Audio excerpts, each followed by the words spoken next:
Good morning. I'm Wendy Goldberg. I'm the Executive Director of the TriFaith Initiative. I'm so glad that you're all here today to join me and my friend and colleague, Dr. Maryanne Stevens.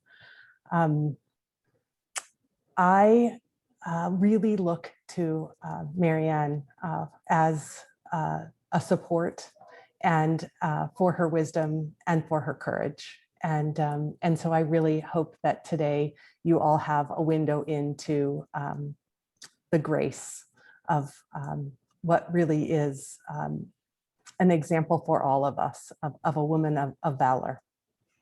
So thank you for joining us. Thank you for all you have done to support the TriFaith Initiative and all you continue to do. I'm excited for you to share with all of us today. So Maryanne, welcome. Thank you. Let's start by just getting to know a bit about your role at College of St. Mary's. Can you frame that for us? Sure. My title is president. And how I see that role really is education is about growing people, and it comes from the Latin and it means to call forth. And so I really see my role as calling forth the staff and the faculty so that they might best call forth our students and help them realize their potential. And so some of that involves just keeping everybody talking to each other, if nothing else. It's really easy in any institution to become siloed. So this department is talking to themselves, this department's talking to themselves, and this department's talking to themselves, but how do we keep the synergy going and flowing between departments? And so that's what I really see my role as now. I have a lot of things to do, like fundraising and making decisions about this, that, and the other thing. But I think the heart of the role is to keep everyone growing. So professional development is a huge value of mine for our staff and faculty, so that we can keep students growing, because that's really our primary mission. Thank you. Could you tell us about your spiritual journey? Sure. I was born into a Roman Catholic family. My parents were practicing Catholics, if you will. That was a phrase that was always used, and that meant that we went to Mass every Sunday. I'm the oldest girl in a string of 8 children. We all went to Catholic school. So I was really formed from childhood in what I would call the Catholic ethos, surrounded by saints and angels, believing that there was a God who loved us, but who also challenged us to be more. I loved the rituals of the Catholic Church. When I was a child, I loved to squint my eyes and look at the candles, and I loved the incense, and the ringing of bells and all of that, the kind of the symphony, if you will, of the liturgy, the Catholic liturgy, and the drama of it. I love the stories of the saints. And so I was really formed in that ethos. And then I don't know if you could have been a young girl growing up in the 50s and being taught by nuns, NUNS, and not wanted to become one. And I aspired to be like those people who taught me.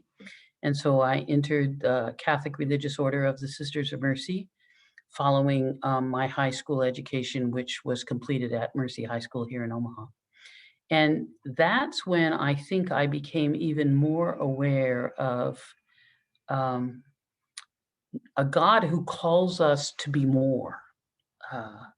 Because our order was founded by a woman, Catherine Macaulay. She was a early 19th century Irish woman who really believed in reaching out to those who had more to help them understand how much those who were impoverished needed them. that was a very strong call in her life. And I won't go into her whole story, but I believed that that's what I was called to. That I was called to work with people who had less. And the Sisters of Mercy provided, again, a formation into that, living into that call. And I have to say, some of the seeds of that were in my youth. I lived in we moved here in the latter part of my high school years, and I lived out at Offutt Air Force Base. And I can remember participating as a sophomore in high school in some kind of a service. I can't remember what it was, but it was some kind of a service project where we went down to North Omaha and taught reading to African American kids in the summer. And it was a volunteer kind of work. And then I taught swimming to kids who were disabled out at the base. And so there were a lot of things in my childhood that also led me to interact with people who had less than I did. And I think that was very important in my realizing and the call that I felt to become a Sister of Mercy and to follow the path of responding to those who had less. And I mean, that's just been nurtured ever since. It's taken different forms, I suppose. My heroes in the 60s, when I graduated from college, my heroes were people like Martin Luther King and Daniel Berrigan, who was a Jesuit priest who burned, his the draft cards, participated in that, and all kinds of anti-war protests. Dorothy Day, who was a Catholic woman who started a string of houses for the homeless. Actually, originally, Sienna and Francis House down here in Omaha were called day houses, after her legacy. So those were the people whose biographies I read, whose stories I read, and who really informed, I suppose, informed my heart, if you will, and what I wanted to do and to be. Okay, this wasn't one of the questions I asked, but here's just my Jewish girl response to Catholic nun. Like, I think, like, how do you solve a problem like Maria? So, like, or the flying nun, please no. So tell us what it was like to kind of debunk those myths and stereotypes. Well, I don't know that I ever had those myths. I mean, I certainly saw the movies and stuff like that, but those weren't the people that I was interacting with when I was being taught by nuns in grade school and high school. I mean, they were real people. They were ordinary people. They had, I mean, when an adult is having a temper tantrum, and they embraced us for who we were. They embraced even the kids who had trouble learning, not just those of us who didn't have as much trouble learning. And I saw that in them. I saw their gentleness. I saw their and their real work, if you will. So, I mean, nuns are real people, and they have dedicated themselves to do good in the world. Now, there's very conservative nuns who, I mean, there's a split in the Catholic Church, or the Catholic Church is sort of a big tent, and there's very conservative Catholics, if you will, who are very concerned about conserving the tradition. Things like our liturgies used to be in Latin, conserving that kind of a tradition. And then there's much more progressive nuns and priests, and I'm probably more in line with those who are more progressive. But we don't look anything like the flying nun or Maria, and I can't sing. So. So I would like you to tell us a core value, how you would define that core value, and a story that would be an antidote of that value for you. Probably a core value for me is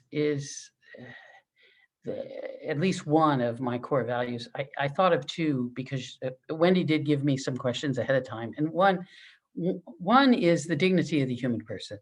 I mean, bedrock, every human person has dignity.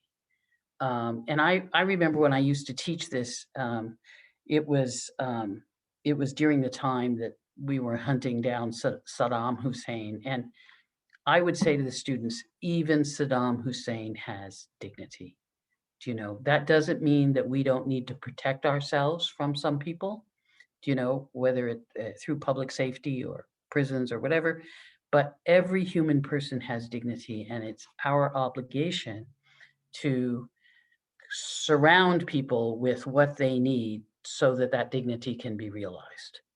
So that's truly a core value of mine, and that's been tested in a variety of ways. Like I was slow, partly because I grew up Catholic. I was slow to embrace the LGBTQ movement, and an understanding of that.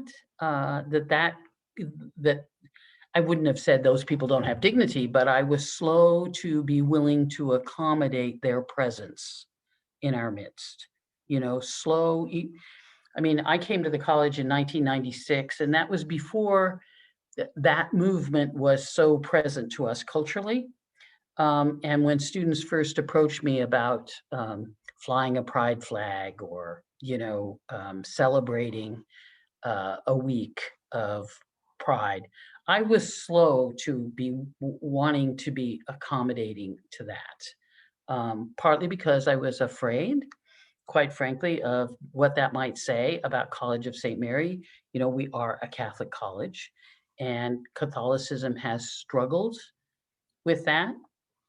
And then when I realized, and this was only through prayer and reflection, is again that rock bottom value of every human person has dignity, but it's not just a declarative sentence. It's we have to do everything we can to accommodate that dignity thriving, that person thriving.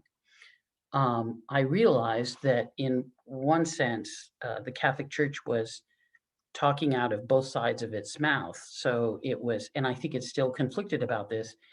On the one hand, there's a document that the church wrote in the late 80s, early 90s on the pastoral care of Catholic homosexuals. That was the title of the document. Catholic bishops in the United States wrote it. And they said people who have, they believe chose that at the time, have dignity. But they said at the same time, it's evil. And I said, you can't have both. You can't have both ways, And I want to stand with every human person has dignity, and we have to do everything we can to help those people thrive.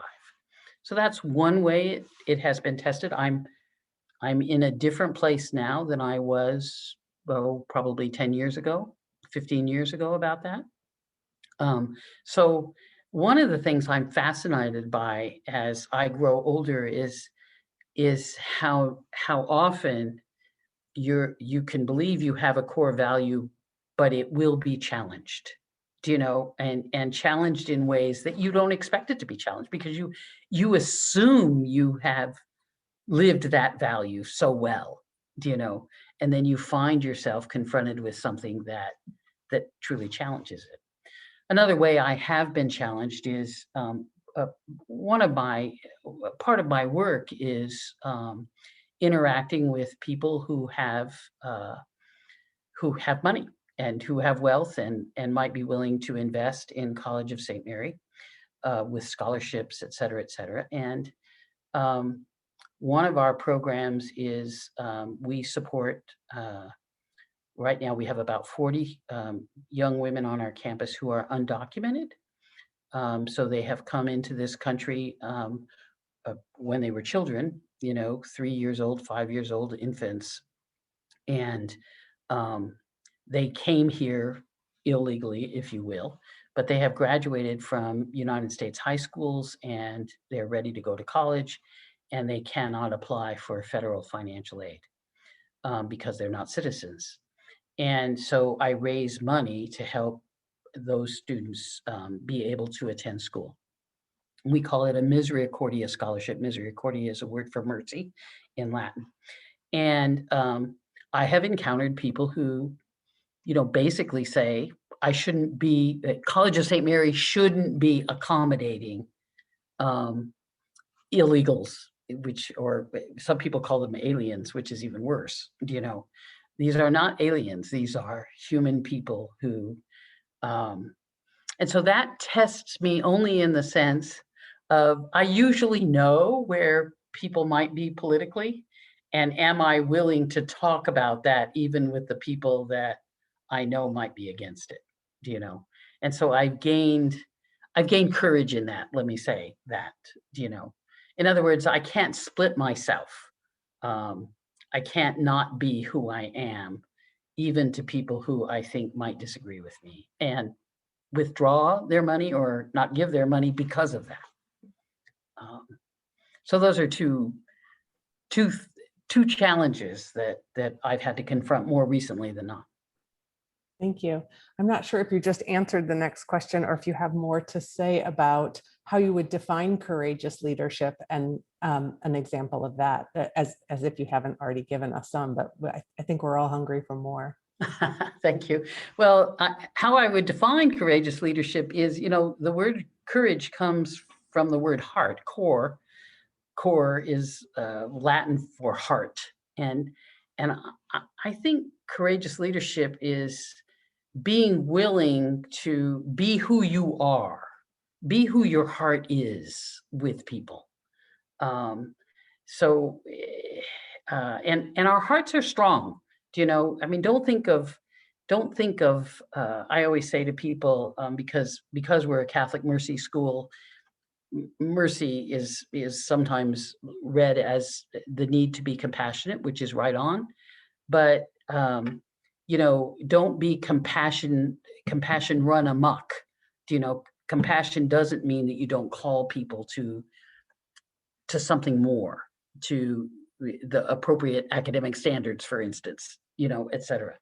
So, but I think courageous leadership is being willing to be the authentic you that you are in every circumstance. And so those examples that I gave, I think sometimes it's hard for us to be truly who we are, to say what we really mean, and to, it's kind of like what we learned as kids. If people were telling an off-color joke, we should say, no, we don't want to listen to that. And how hard that was when we were children. Don't you remember Polish jokes and these kind of jokes, and blonde jokes and all of that kind of stuff? And we were taught to say, don't put up with that. And how hard it was as a young child. Well, the more you grow, I think, and into courageous leadership, you do know what you will not be willing to listen to, and you will not be willing to participate in. And so I think that's what courageous leadership is. Thank you. Again, an unprepared question as a follow-up. I'm personally struggling with the language between creating a safe space and creating a brave space. I'm wondering if you're struggling with the place between those words, and if you have any wisdom for us on that. Well, I think creating a safe space is saying to people, I mean, the workshops I've done on that and stuff like that is, you are safe here. Whoever you are safe here. If you are different than the majority, whatever that majority is, you are safe here. And it could be that you are from an underrepresented group, ethnically or racially, or it could be that you have a different sexual orientation, or you're not sure of your sexual orientation. You are safe here, and you could come and talk about it. I think a brave space, and I haven't read these definitions, but I think a brave space is that is that you are willing to interact with that person in a very real way, I suppose. I mean, and that you are willing to advocate for, in my language, advocate for doing all that you can so that they can thrive, even if it means that you take on systems that are in some ways holding them back. So I think one brave space today that doesn't have anything to do with LGBTQ, but it does have a lot to do with racial dignity is, you know, I have relatives who are in law enforcement, police officers, et cetera, but being brave enough to say, everybody isn't like you in the police force. I mean, I believe that my relatives, the ones that are there, are good police officers, that they have a moral code that as persons, but I don't believe that every police officer has that. And are we willing to say that? So it doesn't sound like all police are off, but we're willing to criticize where criticism is necessary. Are there any uniquenesses to that conversation for you as a female leader? I have marveled. You have been invited into some rooms that I would say are generally over the decades for smoke-filled rooms of men. I was never in one of those, by the way. Theoretically. Yeah, no, I understand. You really have been honored by the chamber for your leadership, and your voice has been valued in a lot of rooms that women have often been excluded from. How have you used that bravery to find your place there, and once there?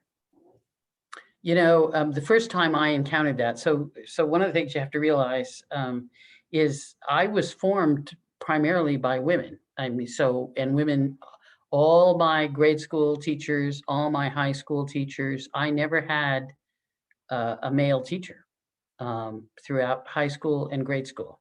Now, when I went to college, I certainly did. And then I entered a religious community of women where the hierarchy in the community, the people who were in charge and directing us were all women. So I was formed by female leaders throughout all my young adulthood. And I went to teach in a small Catholic school in Joplin, Missouri. I was a math teacher first. And the principal was a woman, I mean, because it was a Catholic school and the sisters ran it. So my encounters with hierarchy, other than my father, were all women. And my dad was great. When we sat down at the dinner table, he engaged us in argument. He did. I mean, like, we learned to argue with him. And we learned to take another side and defend it. And we sometimes lost, but sometimes I really believe he let us win. But the first time when I went to Creighton University to teach, I have a PhD in theology, and I went into the theology department, and it was all men. I was the first full-time woman hired in the theology department at Creighton University. This was in the mid-'80s. And they were all Jesuits except for 2 laymen. And all the Jesuits went to the Jesuit dining room to eat. So I ended up eating with the 2 laymen, and they sort of taught me the tools of the trade, if you will. They were both married men, had kids, and they sort of, they helped me, if you will, be part of that. So, I mean, I think to be a nun woman is also to have an opportunity that another woman might not have. So I'm a bit odd in the room, so people address me they address me as sister, for instance, even though I always ask people to call me Maryanne. I always say my mom named me Maryanne, and that's what I'm most familiar with, but people address me differently. So I think I had some advantages because I was a nun woman that others might not have. And I learned to argue at a very young age. Well, again, as a Jewish woman, this next question is a particular follow-up because spiritual wellness for me has to do with arguing. But I was wondering if you could tell us about how you foster spiritual wellness, both professionally and personally. Personally, we in the Catholic Church, there's in many Christian churches, actually, there's daily readings because the liturgy is celebrated every day. And so there's a reading from the Jewish scriptures and from the what we call the New Testament or the Gospels every day. And so I get up at like 5:30 in the morning and I read those readings and I just sit for about a half an hour. Now, I'm not going to say that I always pray during that time. Sometimes, I wake back up at 5:45 or 6 o'clock and I don't even know what I read. All right. But I try to take the time for meditation every day. And I think that's what keeps that heart muscle strong. Because what that heart muscle is about is really knowing who you are. And so my hope in that time is I'm really sort of reflecting on the day before, knowing how I encountered people, knowing how I didn't maybe encounter people well or whatever. And that I think can breed spiritual wellness. So I think time has a lot to do with it. And as a result, here at College of St. Mary, we've allowed every staff member to take 2 45-minute periods a week of what we call wellness time. So they can go exercise, they can go for a walk, they can go read a book, they can go in the chapel and meditate, they can whatever. But we really encourage them to take 2 45-minute periods of their work time to be well, if you will. And that's how I try to foster that in people. And then we also, before every meeting that we have, we invite somebody at the meeting. Sometimes, people just trade around to give some kind of a reflection. And that could be, something, some kind of a prayer or some kind of a piece of poetry or something that calls the group to understand that they are in that moment together and there's something to be gained from that more than just the task. And so that's the way we try to foster it here at the college. Thank you. So now we'll look at kind of the intersection between Maryanne Stevens, the woman, and TriFaith.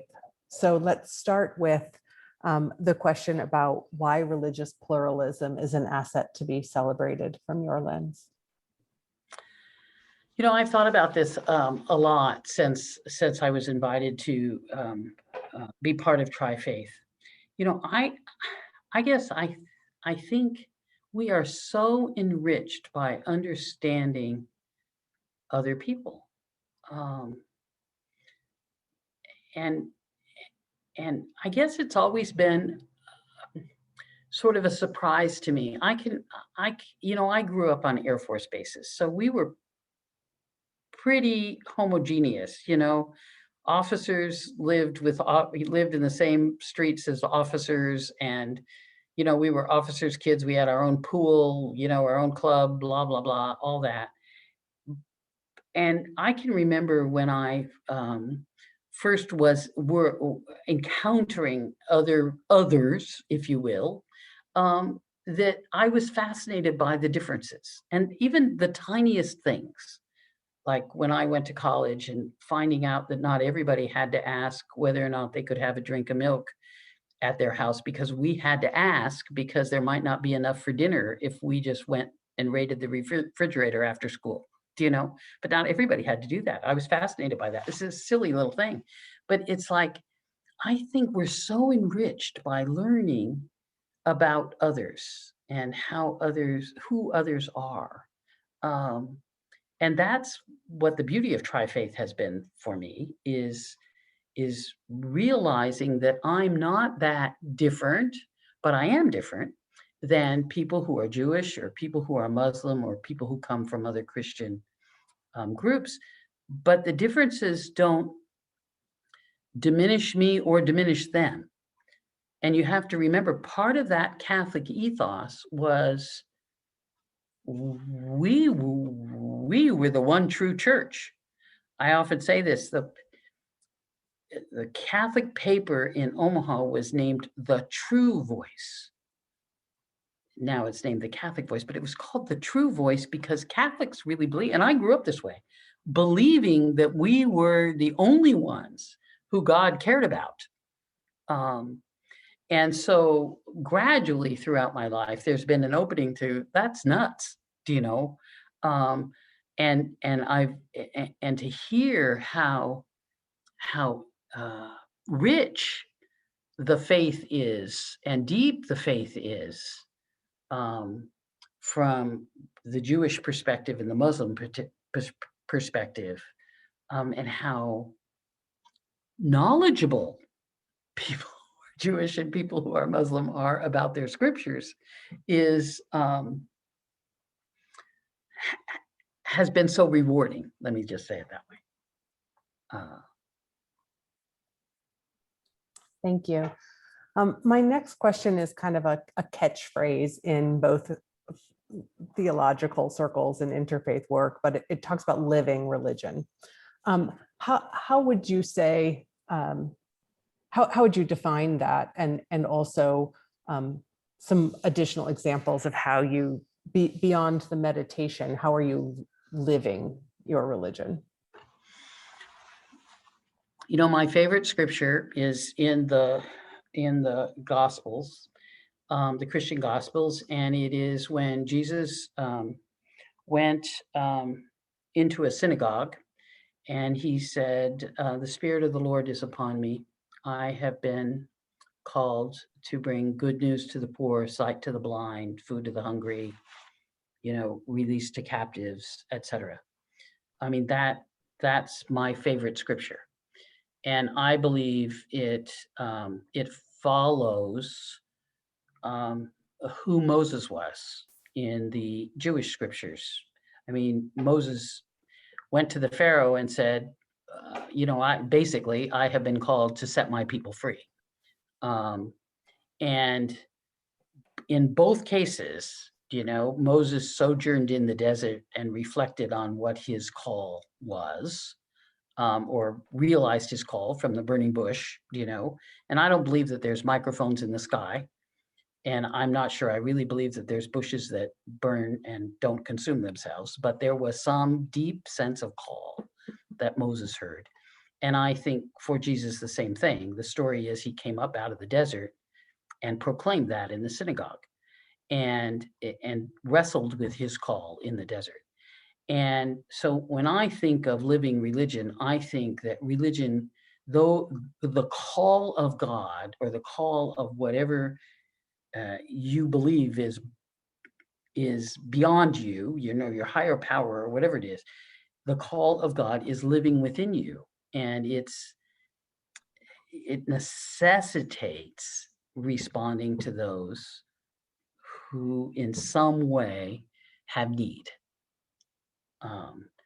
And it's not just personal, it's systemic as well. Do you know? I mean, leading the people out of Egypt changed all the systems for those people. And the same thing, I mean, Jesus is, for those of us who are Christian, Jesus turned the world upside down for the people that he was responding to and called them to something different than what they allegedly had been living. Thank you. Could you tell us about the intersection of your work between College of St. Mary's and TriFaith? Well, one of the things that as a result of being part of TriFaith that we did here was we developed a Muslim prayer room. We have a number of students on the campus who are Muslim, and we developed a prayer room for them. And they have been real. And then we also developed a way to provide meals to them during Ramadan at the end of the sun, as the sun goes down. Because some of them live in our residence halls, and their primary eating space is in our community dining room. And that was a direct result of learning more about the Muslim tradition from being part of TriFaith. That's probably my best example, is being attentive to those students. Sure. Allie, do you want to unmute yourself and ask a question? Sure. I just had a pretty simple question in the chat, just asking, what have been your most significant interfaith relationships and or experiences? Well, probably my most significant interfaith experience that I didn't really think about too much when it was occurring, and it was before TriFaith. It was when I was young. There was a Jewish family living down the street, and I used to babysit for them. And so they would eat kosher, and so I learned about that, and I'm still close to those kids today. I mean, their parents have passed, but I'm still close to those kids. And I was invited to their bar mitzvahs, and when I was young, and so that's a very significant experience just in my life. But I don't know that I appreciated their understanding of their faith until I was part of TriFaith. Thank you. Karen, do you want to ask yours? Oh, I can ask Karen's. She said, what is a question you wish someone would ask you but never has, and how would you answer the question? Oh, good Lord. I don't know. I really haven't thought about that. I don't know what I would wish somebody would ask me. So I'm sorry. I don't think I have an answer to that. Well, I'll have to think about that. Any other questions while we're in this place? Feel free to unmute yourself and start a dialogue here.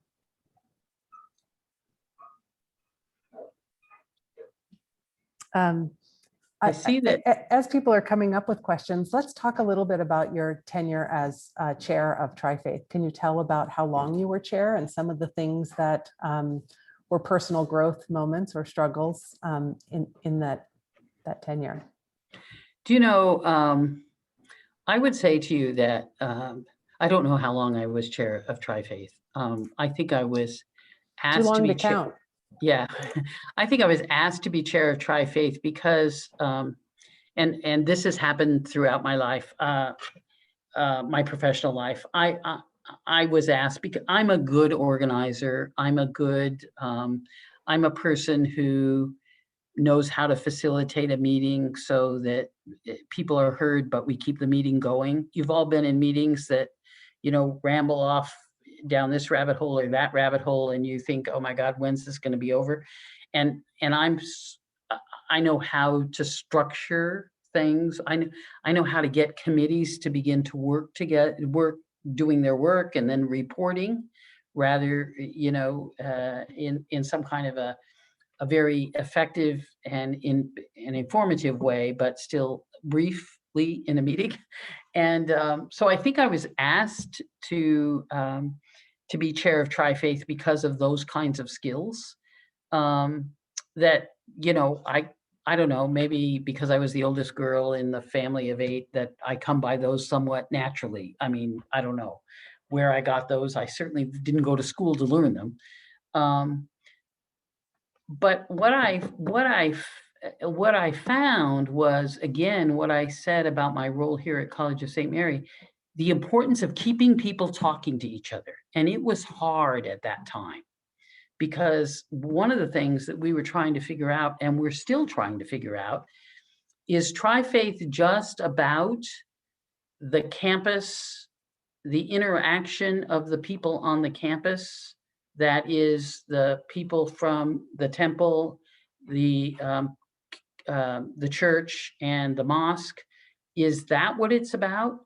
Or is it about more than that? Is it about informing our community, our region, and gathering them in the nation, the world, is it about that? And there was real tension, I would say. And we had couple of you were there for these. We had several day-long retreats or half-day retreats trying to wrestle with this question. Like, what was the Venn diagram? Was there this space for the campus, and then there was other spaces? I mean, and there's not as much tension today, I don't think, but there was real tension about that, to the point where people were I think a bit angry with one another, and to try to keep people at least talking to each other, even if we couldn't come to a resolution, was difficult.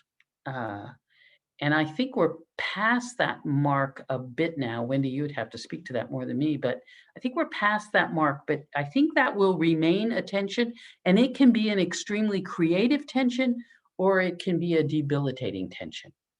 And I think when I was chair, it risked, it was pretty risky about whether or not it was going to be creative or debilitating. But I think we've come through it, and there's still a tension there, but it has the possibility of being much more creative. Thank you. Rita, do you want to ask a question? Well, first, I just want to say that I really appreciate getting to know you more. And this maybe speaks a little bit to what you were just talking about, whether it's insular or how big out into the community or into the world TriFaith goes. What of the things that are happening now are really exciting to you? And maybe that's an indication of where the Spirit is leading the group, the TriFaith as well. What excites you about what TriFaith is doing? Well, I think conversations that are happening about the faith traditions and people learning about the faith traditions, I think that's extremely exciting, because I think traditionally Christians and Jews and Muslims have been isolated from one another. I mean, I think we've sort of been in our silos. And then, I mean, if you look at the Christians, oh my God, the Catholics are siloed, the Lutherans. I mean, that there's been that tension. But the way they dealt with tension was to just separate and do their own thing, kind of thing, and grow that way. And so I think what's most exciting, because, the world needs us to partner with one another. I mean, we're inspired by the same God. And what more powerful call is there in our lives, hopefully, than the call of God to be who we're really called to be.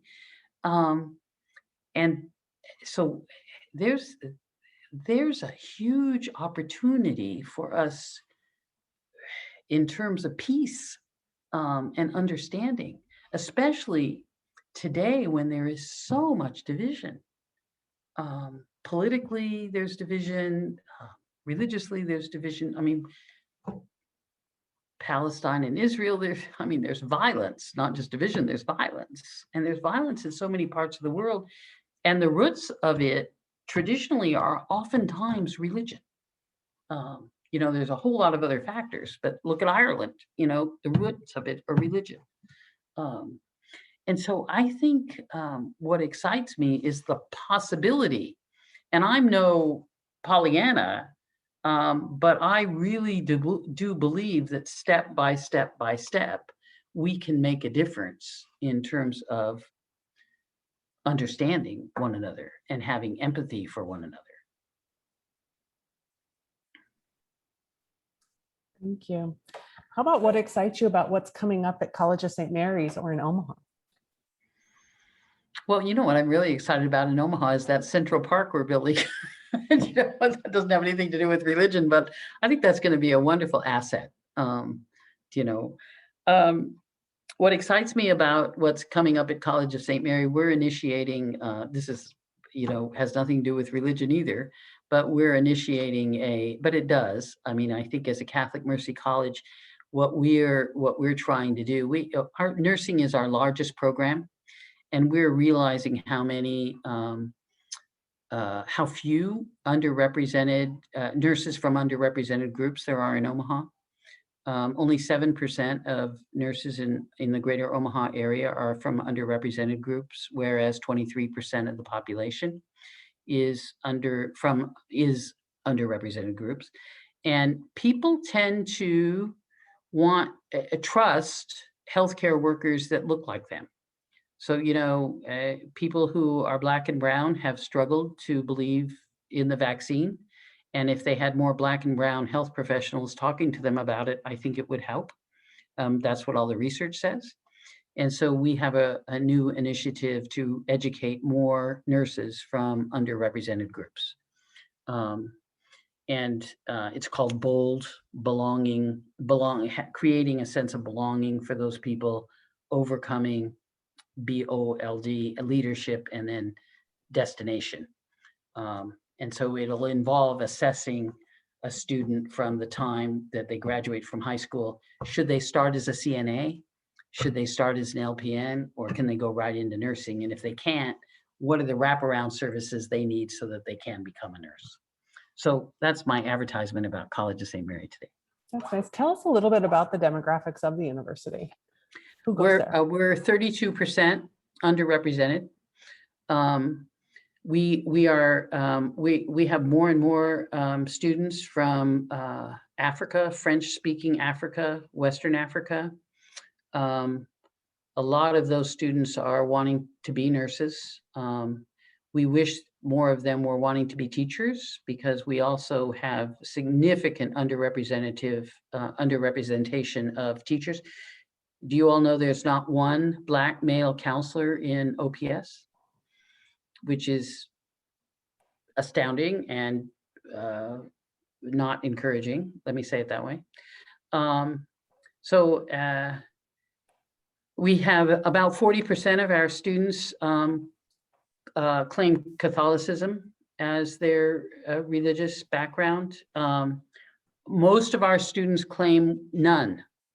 In other words, N-O-N-E. They are of no religious affiliation. And I think more and more young people, that is true of them. And so we're going to have to figure out a way to inspire them to believe in this God. I think we see young people leaving traditional churches more and more. What would you say about Sisters of Mercy related to that? What's the state of affairs there? Oh, we're an aging population, but about 35 young women enter the Sisters of Mercy in the United States every year, but women of all ages today, certainly we would rarely have someone enter or allow them to enter the religious community right out of high school. We would want them to be finished with college and to be a little bit more mature. What things were like in the 60s in terms of adulting are very different than what things are like today. That's a new word for me, adulting, It's a good one. Let me tell you about my children working on that skill. Yeah, that's right. That would take more than an hour. But it's a really interesting transition to a program that we have tonight. Amanda, can you tell a little bit about that? Yeah, so we're gonna have a program tonight, which is a film screening that starts around 4:45, and then the program starts at 6. It is about the film is called What Do You Believe Now, which is a follow-up documentary on millennials from 2001, I believe. And then 2001. And then she re-interviewed them in 2018 to follow up on that teenage journey of religious expression into adulthood. And so in 2018, they're about 32, 33 years old. And then in 2001, they're 16, 17 years old. So it's just a really good way to look at how that religiosity has changed and what does it mean to be religious for millennials, which is my age group. So a little bit above where Maryanne is with College of St. Mary's, but yeah, it's going to be fun. So I hope you join us. The link is in the chat. And it's with we're going to do a talk back with the director. So,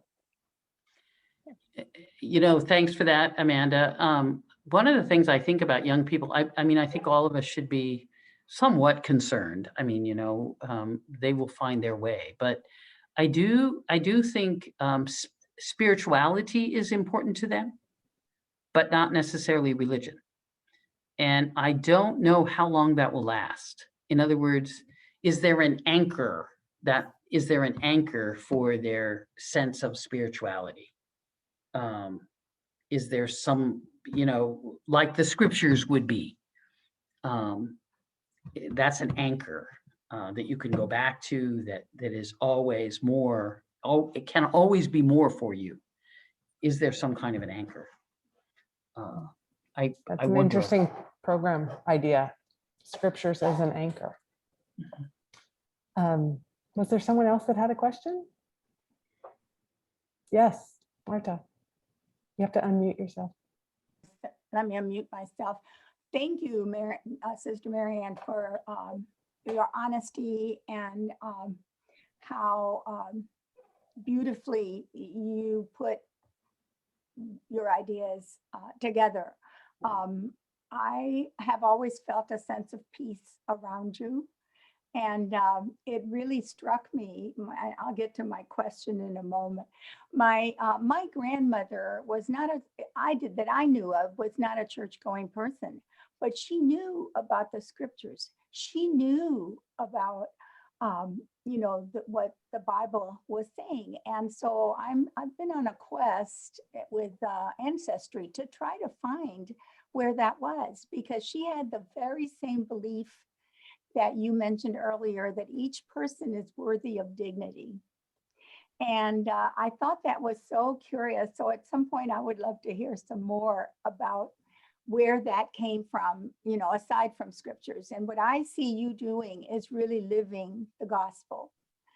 And it's that, who you are as a human being sends that message out. And I think that's one of the reasons, in addition to your organizational skills, that people respond the way they do to you. And I'm just really grateful to have you in my life, even though it's not a daily situation. So thank you. Thank you, Marta. Thank you. Thank you. And thanks to all of you for tuning in and listening and interacting. Thank you. Well, thank you for your ongoing leadership. We're so grateful for everything you have contributed and are contributing. And thank you all for showing up today. We'd love to get your feedback. There's a link in the chat. And we hope you'll come back this afternoon. Take care. Bye-bye now. Thank you. Bye-bye.